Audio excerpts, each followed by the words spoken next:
I would like to welcome all of you to today's keynote speech. Thank you very much for being here, so many people, and thank you all very much for joining us at this ISPP meeting here in San Antonio.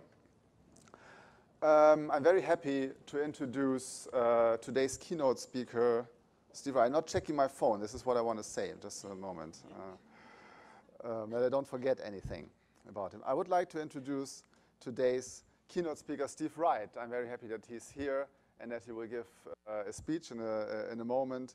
And I do not want to introduce him by going too much into statistics about his achievements, in which papers he published, how many papers he published, because it's a great number, and most of you are well aware of that. And I would like to talk a little bit about why it's such a great honor for us as ISPP that he's here, and why he's such a big inspiration for political psychology. At least that's what I think, and I hope I can convince you a little bit of that.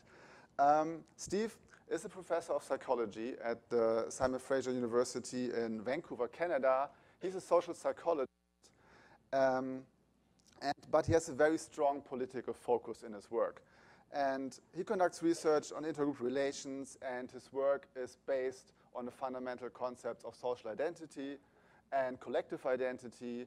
And within this viewpoint that our group is an integral part of our self, his work focuses on three broad topics. And the first one is the response of members of societally disadvantaged groups to inequality. He's doing a lot of research on collective action and social protest. He's doing a lot of research on the impact of prejudice and discrimination on minority members. And the second topic is prejudice and prejudice reduction. He's conducting a lot of research on intergroup anxiety, intergroup contact theory, and related topics. And the third one is minority language and cultural maintenance. And I went through the program of this conference. I went through the program a lot as a program chair, of course, and I saw there are many, many people here giving presentations and posters on topics that are directly building up on Steve's work or indirectly building up on Steve's work. For example, Steve gave us the extended contact hypothesis, which basically says that, for those of you who don't know, that if you have a friend who has an outgroup friend, that this reduces your prejudice toward this outgroup. So you don't have to have necessarily direct intergroup contact. It's always good to have that, but if you don't, if you have a friend who has that for you, that's also fine. This helps your prejudice reduction for you.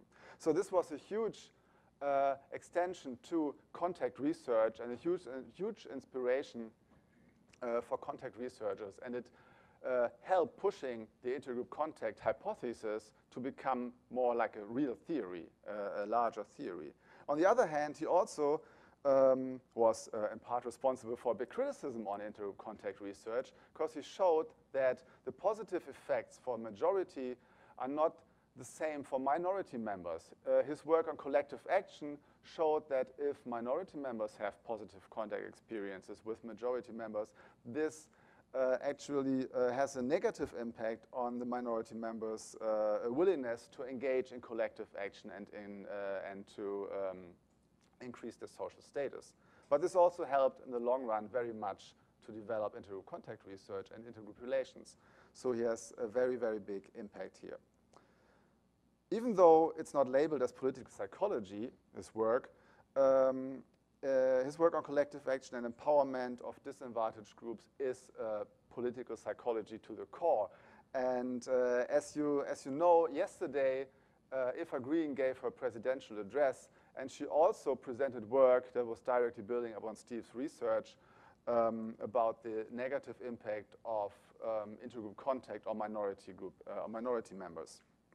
So when we talk about the effects of boundaries and borders, like we do here at this conference, as our conference theme is, we cannot ignore Steve's research in political psychology for this, even though he did not publish in political psychology yet, I guess.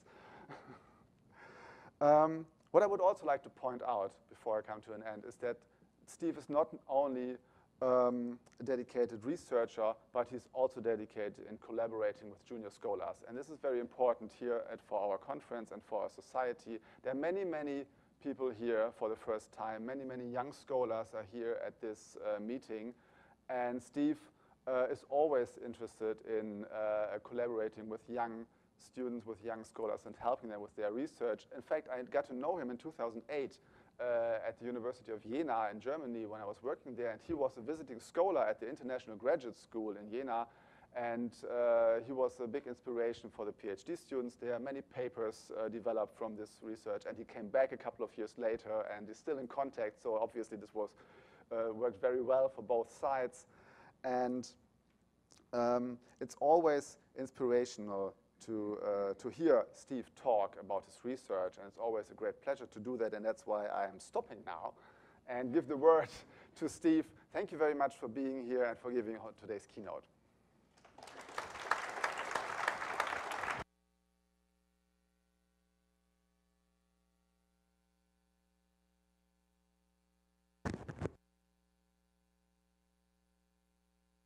I'm only going to use this thing because they're recording.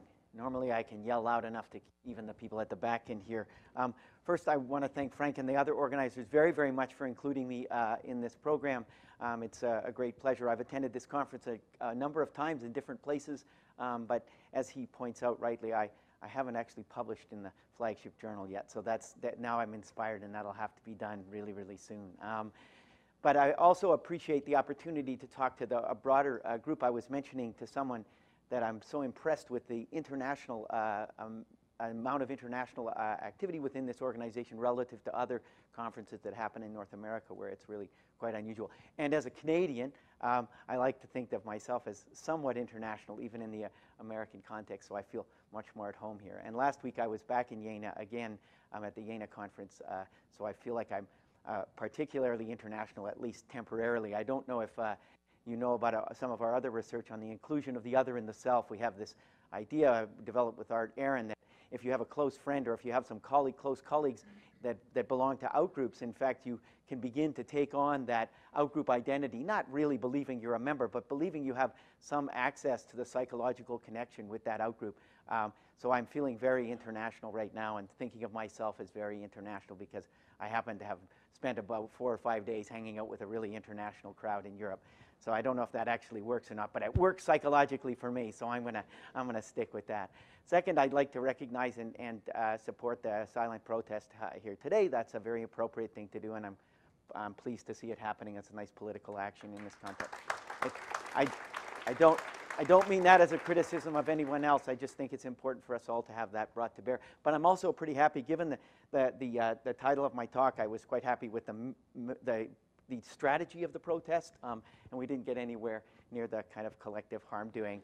Given I'm standing at the front and fairly visibly obvious, I'm glad that we didn't get that far, but I appreciate the political protest. Well, thank you very much. First, I want to acknowledge my collaborators because they are critically important. Sven Valdzus, we've been talking about these ideas for quite a while, and he's been very instrumental in the development of these ideas. In fact, I would probably give him lead authorship on the beginnings of the ideas and the development of them as well. And his student Carla Estevez, who came and visited us at Simon Fraser and did a whole bunch of really interesting work in Portugal around this. I'm going to present some data today.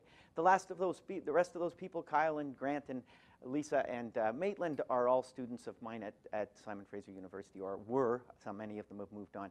And if you find this at all interesting, you might check out Maitland's poster later on in the he presents some of our most recent data, which actually some of the best, so I don't get to show some of the best, but hopefully you'll check out his poster as well. So what's the purpose of the talk? What I want to do is I want to describe a model that explains why we might support collective harm doing, or what we've called destructive intergroup behavior. I'm going to use those two terms sort of equivalently to mean the same thing. So you'll find maybe I use the acronym DIB sometimes to describe that as well. So my intention here is to describe one model. I'll make the caveat, I'm going to make this a couple of times. This is not the model. It's not the only way that people get to harm doing, but it might be one way that's particularly interesting in terms of the underlying psychology, or at least I think so. In order to do this, I just want to make some really brief descriptions of some ideas that I'm sure most of you, if not all of you, are familiar with. I'm going to talk about intergroup behavior, which is essentially We define this psychologically. I'm a social psychologist. So we define intergroup behavior as actions engaged in as a group member. So we're talking about the psychological state of the actor as thinking of themselves as a member of a group and directing their actions towards others as members of groups. So it's when the I becomes we and the you becomes them, and the interactions are based on those category memberships. So it's about psychology, not about numbers. These can involve single individuals acting with other individuals. As long as the psychological representation is collective, then we call it intergroup behavior. Collective action, which I've done a lot of work on, and we've defined it sort of in this kind of a way that, again, it's an intergroup behavior, so it's at the level of group memberships, but where the explicit intent is to improve or maintain the relative status, condition, treatment of the in-group. So it's a kind of intergroup behavior that's explicitly strategic about engaging in what we might call collective mobility, the opportunity to improve the status of my group. Again, we define collective action in psychological terms, meaning a single individual can act on behalf of the group, and that can be counted as collective action if their efforts are to try and increase the status of the group. So it's a very psychological definition of these two terms. I know there are others, but it's important that we understand that that's the way we're sort of talking about them. What I want to talk today about is this idea of collective harm doing, or what we've called destructive intergroup behavior. This is a subset, again, of intergroup behaviors. But again, specifically, we're thinking of situations in which that intergroup behavior has the proximal intent. So again, we're talking psychological, but where the proximal intent is harming of outgroup or its members. And I use the word proximal, and that's important. The larger intent of the action could be much different: to change the system, to advance the in-group's interests, or a whole variety of other sort of more distal and important goals. But we're saying that any time where the proximal intent, when the intention of the specific action that I'm taking now is to harm the other, for what other purpose in the distal purpose is not necessarily the critical question now. I've now chosen that I'm going to choose an action that I know will actively harm the outgroup or its members. And we're talking about all kinds of harm. We don't want to focus just on the most severe kinds, like violence or certainly military action or things like that. We want to talk about all kinds of harm. So any kind of physical, psychological, even financial harm, or damaging valued goods or properties of the outgroup would all fall under this kind of idea of general harm. So when we're seeking to harm the outgroup, that's the primal purpose or the proximal purpose of this particular act. So I want to make it clear quickly about what we're not trying to explain. What we're not trying to explain here is the reasons why an individual would take this kind of action. We're not seeking to talk about the actors per se. There's obviously a large number of reasons from a whole variety of categories about why an individual might end up taking some kind of harmful action against an outgroup. But what we're more interested in is looking at explaining why a general understanding might emerge amongst a group that sees these kinds of actions, this kind of harm doing, as legitimate and appropriate. So we're really as interested in looking at the supporters of these kinds of actions as we are at the actors. So when does the group come to believe, even though perhaps the individual members might not want to, that this kind of action is now okay, it's appropriate? I think of the example in some of the protest actions that I've been involved with recently around a pipeline being built in Canada. And I've really noticed this kind of evolution amongst the sort of popular people that are there. There used to be a group of guys that would show up, and they've been showing up since as long as I've been involved, who would come in the black shirts with their balaclava ready to put on and their black backpack with who knows what in it. And we knew that what their goals were. They were usually the ones that ended up in the trees, or ended up in a scuffle with the cops, or ended up tying themselves to the machinery that was being used, and so on. And initially, when I first went there, people kind of didn't like the fact they were there, and it kind of made everybody cringe a little and was a little worried about it. But more recently, as the pipeline has been pushed ahead, as there's been, and as things have got a little more heated, even the most sort of pacifist kind of groups amongst us are not necessarily ready to put on black balaclavas and pick up the black backpacks, but we're kind of sitting at the back going, hey, glad those guys are there. Kind of nice to see those guys there. If things get a little rough, at least those guys are there. Somebody's going to throw themselves in front of the cops. That's a good thing. So there's a little bit more there's certainly a general kind of sense, if the batons come out, hey, we got some boys. They're a surprising group to most of us in some ways. You know, they get whacked around and hauled away, and then they come back tomorrow. But there's a general sense that the way I'm talking about them now has changed from the, oh no, they're going to wreck it, they're going to make us look bad, to, it's not so bad, they're here. And that's, I think, a really interesting psychological stage for this group of people, to go from a perception that that was somehow inconsistent with the goals of the group, to see these things as, if not fully legitimate, at least somewhat valuable, or moving towards the sort of legitimization of those kinds of. So that's kind of what we're trying to look at, is when do people come as a group, members of the group come to decide that some members of the group acting in this way may not be a bad thing. I want to really be clear about some couple of caveats. We recognize that there are likely lots of other important routes to here than the one I'm going to describe today. We're certainly not negating that there are many ways that we might get to this place. We're just presenting one that's based on some of our own sort of psychological theorizing and theorizing of others. And most of our work to date has focused on disadvantaged groups that perceive themselves to be in some way disadvantaged or mistreated. But we think the processes work pretty well for advantaged group members if we talk about the kinds of threats being threats to one's status rather than mistreatment, current mistreatment as well. So I won't talk more about that, but I don't think it's a stretch to propose that advantaged groups get to the support for harm in similar ways. All right. So when would collective harm doing become legitimate? Well, the first thing we look at the collective action literature as a place to start. When do people engage in collective action? Well, one of the things about collective action is that there's this idea that one has to be strongly identified with one's group in order to engage in significant action on behalf of that group. This is based on work by Bernd Simon and colleagues, and lots of other people have shown this effect now, that strong identification leads to much more vigorous engagement in collective action. I also like to recognize Bernd and Bert's work on the politicization of that in-group identification. That when the in-group identification is not only strong but becomes politicized, and with a recognition that one is involved in a struggle for power with another outgroup, then that's particularly valuable in producing kinds of more costly and more difficult kinds of collective action. So how do we get from engaging, though, in collective action or competition with an outgroup to supporting the willful harming of the outgroup? We would propose that there's another step, and in order to understand that other step, we have to look at the superordinate category, or things like dual identification and in-group projection. So let me explain what I mean by those ideas. There's a basic idea about the nature of the self that says that we are involved in a variety of different, or parts of a variety of different in-groups that grow in their relative inclusiveness. And so we see ourselves as kind of in a series of nested identities that grow in inclusiveness as we include more people. So if we believe that to be true, we can think of the idea that the individual is nested within the in-group, and that in-group is nested within some larger superordinate category that includes the outgroup in that superordinate category. So the idea of the superordinate category is that each individual group is enclosed, at least at the next level of abstraction, in a larger category that also includes the outgroup to which they see themselves in conflict with. So this idea of a larger, more inclusive category has been seen from a number of different perspectives. Perhaps the most familiar one in social psychology is work by Jack Dovidio and Sam Gertner and others that have showed that a common in-group identity is actually a good thing.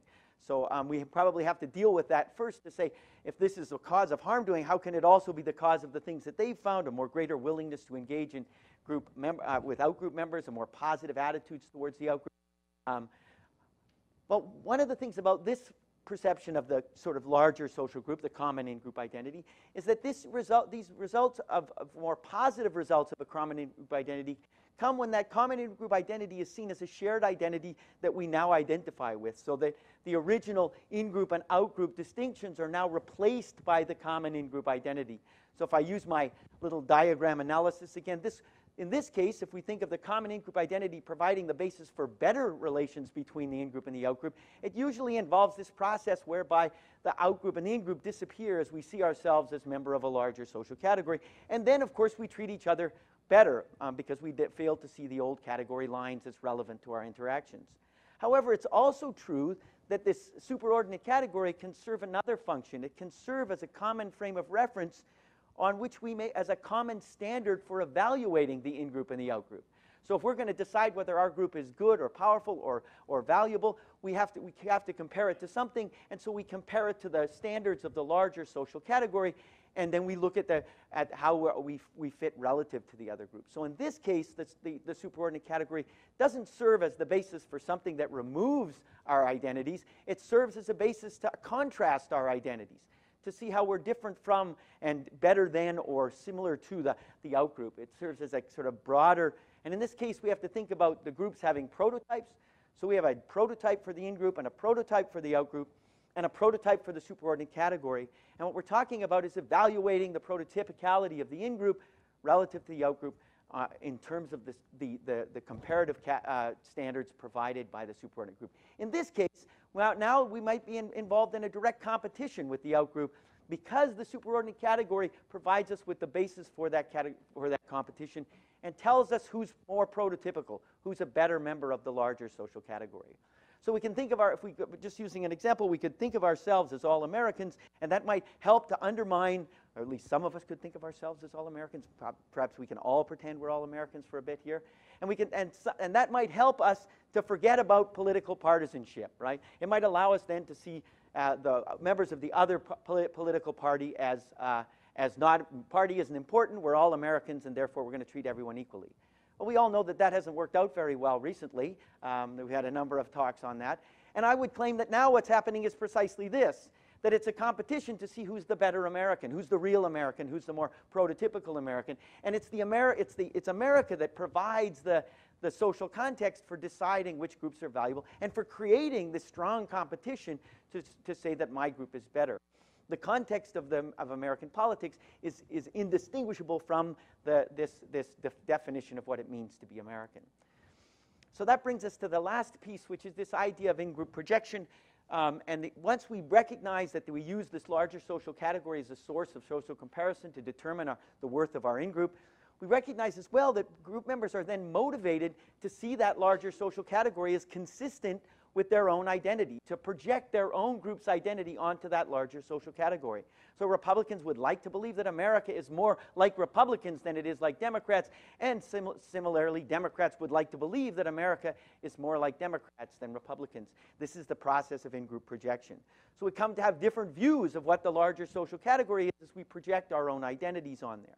What we know is that people who are highly identified with the in-group and who are highly identified with the superordinate category tend to engage in more of this kinds of in-group projection. That this dual identification strengthens the degree to which they want to see their own group as so strongly identified Americans, and who are also strongly identified Republicans or Democrats, are the most likely to engage in this kind of in-group projection process. So if we get some of those strong dual identification, the values of our in-group are come to be seen as the values of the broader social society as well. We project those. So if we think of this group now, these two groups as now competitively attempting to push their perspective and their identities onto the larger social category, and one may be more effective than the other at doing so. So what does all this have to do with harm doing? Well, once a group perceives injustice against their in-group, if they've engaged in this in-group projection idea, that injustice that was perpetrated against their in-group is now seen as a violation not only of their own standards, but of the standards of the larger social category as well. So now this is not only a violation against us, it's a violation against the larger social society in which our groups exist as well. So in-group projection now means that my group's mistreatment is now all groups' treatment. And we think of the example when people make claims for human rights violations. This is precisely what they're doing. They're saying the violation against their particular group is not only a violation against their particular group, it's a violation of the largest superordinate category for human beings. It's a violation of human rights. When we can make those kinds of claims, obviously it makes that violation seem that much more problematic, right? Your group is not only violating my group's rights, you're violating the rules and values of the larger society as well. So in-group projection may play a particularly important role in developing this strong sense of injustice that comes from that multiple levels of violation. So this has important implications for some popular understandings of collective harm doing. Those who support collective harm doing may not, as we sometimes hear in the popular discussions, be psychologically isolated or distanced from the larger social category. We like to think that when we're the targets of their harm. they somehow don't care about the larger society. They somehow don't want to be part of the larger society. That's a good excuse, but our theorizing would claim that that's precisely not the case. That in fact, those that are most likely to harm us as the outgroup are those that are identified strongly with the in-group, with their own in-group, but also with the larger social category. So rather than some may be highly invested in the value standards of the larger society as they see them, meaning as they've projected their own group's values onto those things. So that's an important distinction, and oftentimes we hear rhetoric around the idea that those that harm us are somehow disengaged from the larger society, and we would claim that that's not the case. In fact, that it might be exactly the opposite. But all cases of mistreatment, even those that violate some broader societal standards, are not met with destructive action. So we have another prong in this process, and in this one involves looking at the kinds of emotional responses that people have to perceive collective injustice.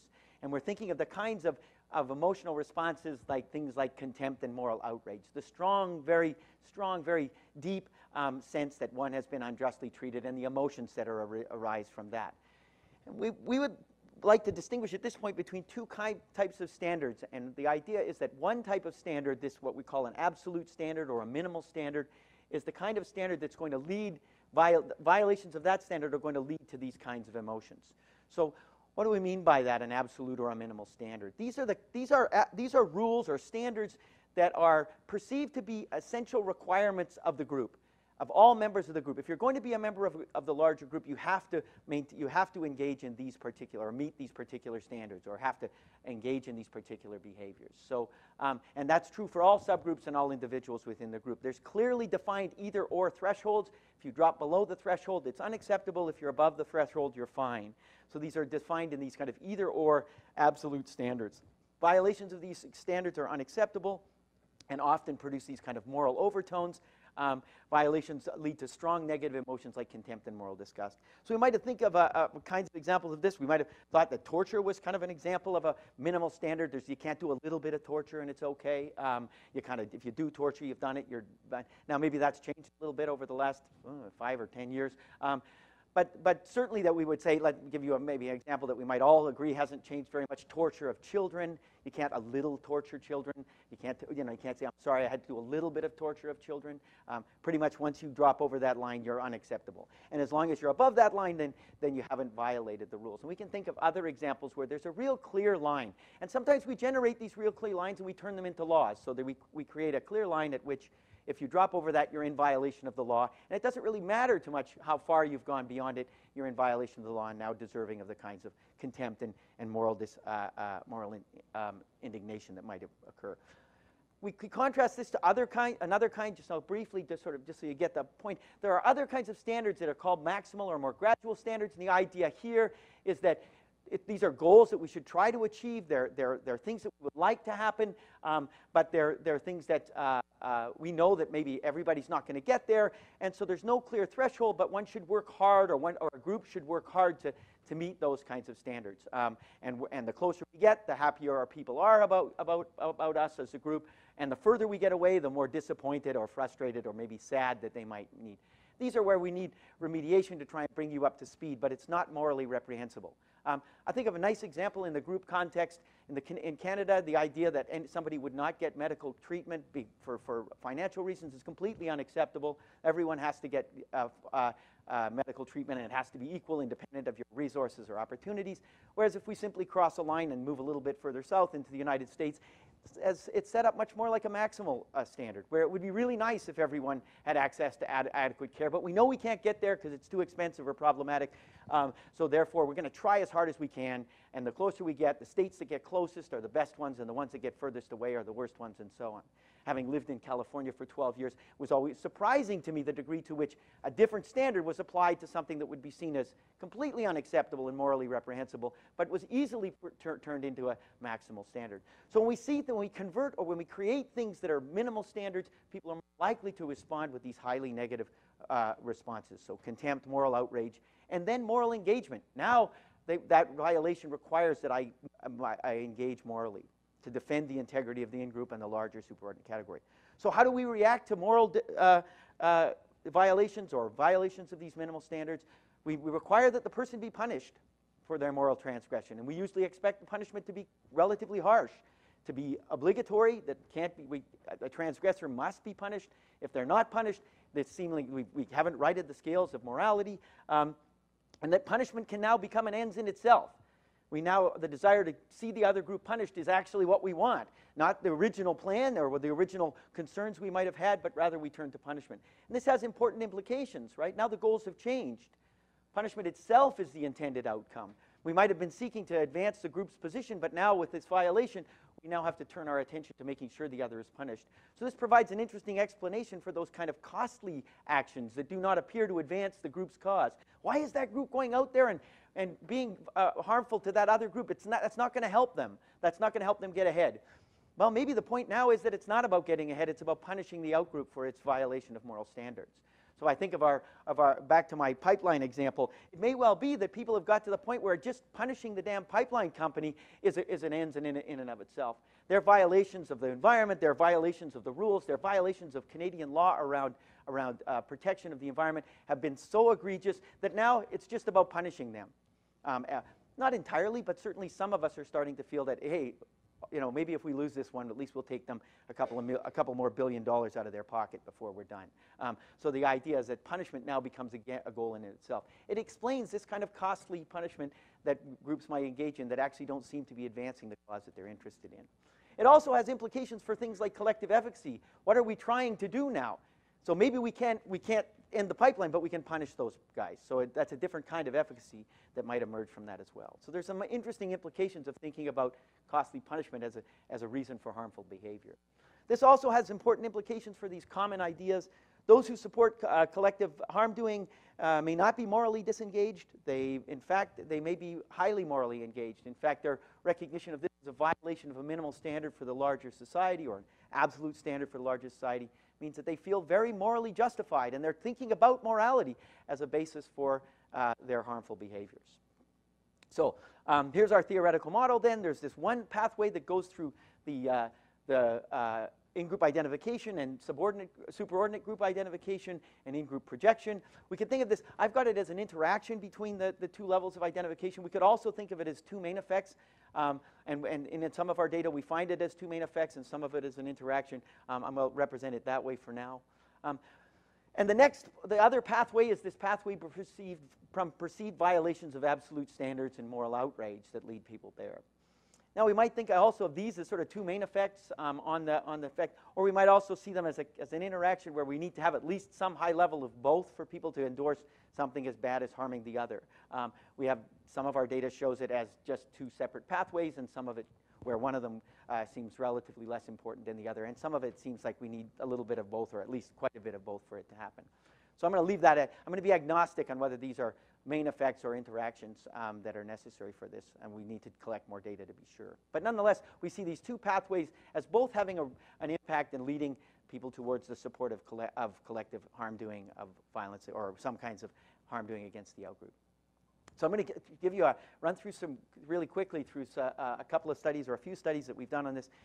These are selected from a bunch to try and cover as broad a set of groups as I can, not because they're necessarily the prototypical of any kind of particular set of study. This is one that we did with using an MTurk sample of Republicans and Democrats in the United States. We collected this data just prior to the election in 2016. I'm doing okay. Am I good? So this was just before, in the week leading up to the presidential election. What we had people do is they read a news report that was a fake news report that we created, but it was built on some stuff that we'd taken from the actual news. We didn't want to present a real actual thing that people might have known about, because then of course they would already have their opinions about who was right and who was wrong in it. But some of the things that were written about that we introduced into this, we sort of strategically taken from some smaller news sites about things that had actually happened prior to the election. So anyway, they hear that whoever the outgroup is, so Republicans hear that it was Democrats, and Democrats hear that it was Republicans, that engaged in a misuse of private and public campaign funds. They were collecting these funds as a bring out the vote, but ended up using it just to get their own people out, and to actually engage in some sort of public efforts to try and undermine the voting of the other sample. So they've really violated the voting rules, both financially by using money that wasn't meant for that, and also things they weren't supposed to be doing. And then they read at the end that the other group had found out, that members of the other group, or their own group, their in-group, had found out about it and got really angry and started a protest, and then broke into the headquarters for the other party and destroyed some of their equipment and wrecked some of their computer programming, and roughed up a couple of representatives that were there and tried to stop them. So pretty serious harm doing in terms of property damage, pretty serious harm doing in terms of violating the office, but also some physical violence against the outgroup. We attempted to manipulate the absolute and gradual standard violation in this thing. We weren't able to do it. There was a pretty clear consensus around this that it was probably much higher as an absolute standard than a gradual standard. So our manipulation didn't work. So that's in full disclosure. We'll ignore the violation condition for this study. We'll look exclusively at the in-group projection process. So in this case, we have party identification. We have which is Republican or Democrat. Unfortunately, we were able to collapse across the two groups. There was relatively little difference between the two, which may be surprising to those of us who support one or the other, but unfortunately, that wasn't the case. Interesting to hear Noor this morning say the same thing for some of his data.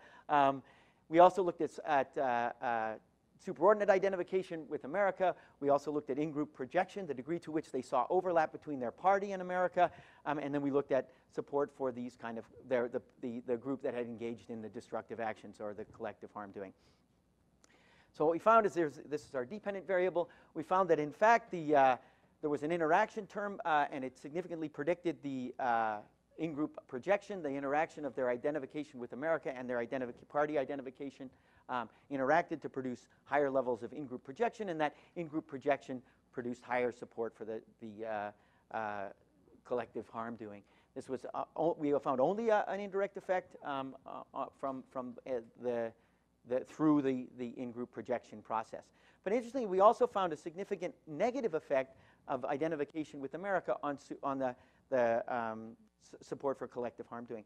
What we really have here is the sort of two effects of identifying with the high status group. The kind of Gertner-Davidio common in-group identity effect, which is this negative effect on we shouldn't harm other Americans, but a positive effect of that identification on harm doing through its role in increasing in-group projection. So it seems like identification can do both of these things, at least in our data, this particular data, simultaneously. Undermine harm doing by focusing on the larger identity, but also increase it by interacting and creating more in-group projection. This is a study done by Carla Esteves in her work in Portugal, and these were with Portuguese immigrants. She had a sample of Cape Verdean and Brazilian immigrants in Lisbon. They were given a scenario describing two contexts. These were actual contexts. There was actually contestation around these things at the time, where the Portuguese majority were violating a standard for fair treatment involving, the two of them involved minimum wages and social housing. We were able to this time to successfully manipulate the standard violation by describing these two things as either absolute requirements, you have to get minimum wage, or it's totally inappropriate to be paid under minimum wage, or we're really trying to make sure all workers get minimum wage, and we're getting better at it. It's something we should look forward to, but it's not always possible. So we could take minimum wage and make it an absolute, or versus a gradual. And we did the same with housing, that everyone should be. It's absolutely unacceptable that someone not have social housing, or social housing is something that we're really trying to make available to everyone, and so on. And so we manipulated the context of whether they should think of it in absolute or in gradual terms. And then we measured negative emotions, anger, outrage, resentfulness, things like that. And then support for collective harm doing. So again, we look at the data, we have our dependent variable of support for collective harm doing. In this case, the collective harm doing, they listed things that they would support their group doing, and then these were looked at by coders and rated. Doing harm was relatively small number relative to other things like protesting and complaining and things like that. But we just looked at the degree to which people listed things that were then coded as harm towards the outgroup, the larger majority. We found that there was an effect of our manipulation on this doing, such that those where the violation was described in absolute terms were more likely to endorse these kinds of or support more harm doing kinds of behaviors. and that this was fully mediated by their increase in negative emotions, things like resentfulness and anger and so on. And again, it was this indirect effect that accounted for the effects of our manipulation on the harm doing. So we see some evidence, at least, that if structured in terms of minimal or absolute standards, creates greater harm doing through negative emotions. And the last one, talk by someone in Canada wouldn't be complete without a reference to hockey. I know the season's over, but you know, we just can't get rid of this. So we picked with this because, in fact, hockey is kind of an interesting example where some pretty serious physical harm is okay, right? And if you're a really serious hockey player, you're pretty comfortable with the idea that it's okay to go and hammer some guy's head into the wall or to knock out a couple of teeth. That's part of the game, right? If you've ever seen any hockey players before they get out of the locker room, they're all missing a few of the chiclets are gone, and this is part of the game, right? This is so that we wanted a context in which there would be some real willingness to say, look, it's okay to go out there and do some real physical harm. Mostly, that's a difficult thing to find. So hockey seemed to be a good example. So we had a sample of Canadian undergraduate students who were self-identified as team sport athletes. So these were people who played team sports themselves. They didn't all play hockey, but they clearly knew what hockey was and knew the rules of hockey. And they were identified with their athletic involvement in team sports. They read a scenario describing a championship hockey game, and we had them visualize and imagine that they were on the team and that they told the story in the first person. They read the story back in the first person, so they were describing it as something that they had seen and so on. And it wasn't a hard one for them to do because everybody has a story of this from their youth. The story essentially said that it was a big championship game, it was really important, and the other team, the coach sent out the goon, and the goon went over and intentionally hammered in a vicious and dirty way, what we call a cheap shot, the best star player on your team, and then your team went on to lose after the star player was carted off the ice. So, we all have, I think most Canadians who play hockey have a story similar to this. Hopefully we were on the side of being gooned, not the ones doing the gooning, but, you never know. So the idea was that this would be familiar to them, and at least in some abstract sense. And there would be some sense that retaliation and some kind of violent action or some kind of aggressive action may not be completely unreasonable in this context. We then measured their perceptions of this as an absolute or a gradual violation. Is this an absolute standard? This kind of gooning is simply not allowed in hockey. It should be out of the game. Or we try not to let this happen, but sometimes it occurs. So we measured the degree to which they thought this action would fit of one of those two descriptions. We then looked at their in-group identification with the team. We looked at their superordinate identification with hockey. We looked at their negative emotions of being resentful and outraged. And then support for actions taken by their teammates to engage in harmful action against the members of that other team. It's a variety of different items that looked at quite aggressive and harm-doing kinds of behaviors. Again, we found that in this case, it's a measure of perceptions. It's not a manipulation, but their perceptions that this was, if they were more likely to see this as an absolute standard, they were more likely to support harm-doing against the group.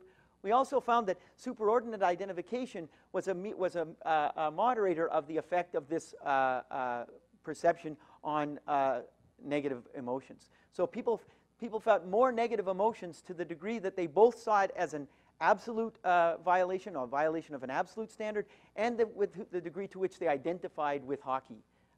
We didn't find any effects of the identification with the in-group in this case. It's an imaginary in-group as a hockey team. This is an actual identification with hockey themselves. But we found this effect, so that identification with hockey combined with perceiving this as a minimal standard violation or an absolute standard violation to produce more negative emotions. And those negative emotions mediated the effect of those two things, of the interaction on support for harm doing. So again, we found this zero-order correlation between identification with hockey that's negative towards support for collective harm doing. So again, we have another example of where this identification with this wasn't significant, but it's in the same direction of this identification with the larger social group as both a cause of reductions in harm, but also as a cause of increase in harm through its interaction with other variables. So it's kind of an interesting variable. So conclusions, implications. We have so collective harm doing may not reflect disidentification or hostility towards the broader social group or society. Instead, strong identification with the superordinate category may inspire collective harm doing by encouraging this kind of in-group projection.